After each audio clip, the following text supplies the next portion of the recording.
آج supreme court کا فیصلہ ایک تاریخی آئینی اور قانونی فیصلہ ہے. انصاف کی جیت ہوئی ہے.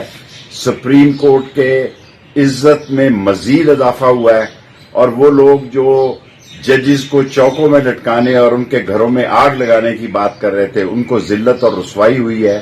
عمران خان نے واضح طور پر ان پرتشدد واقعات کی اور املاک کو نقصان پہنچانے کی مذمت کی ہے اور میں یہ سمجھتا ہوں کہ کل جو انہوں نے سلامتی کونسل کا اجلاس بلایا ہے ان کی آنکھیں کھل جائیں گی کہ ملک بدل گیا ہے، حالات بدل گئے ہیں.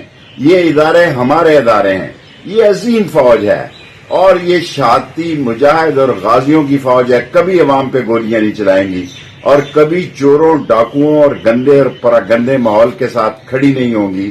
پاکستان کی آج فتح ہوئی ہے اور عمران خان کی آج جیت ہوئی ہے.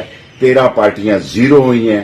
عمران خان ہیرو ہوا ہے اور عوام سے اپیل ہے کہ وہ پرامن رہیں اور اس ملک نے الیکشن کی طرف جانا ہے. انشاءاللہ تعالی الیکشن ہو کے رہیں گے.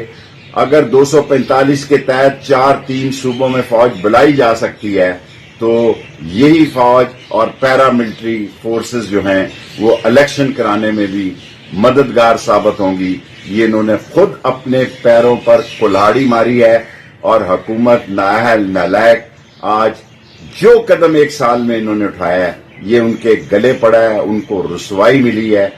عوام جیت گئے، انصاف جیت گیا، عدلیہ جیت گئی اور ساری قوم عدلیہ کے پیچھے کھڑی ہے اور عدلیہ کے منصفانہ فیصلوں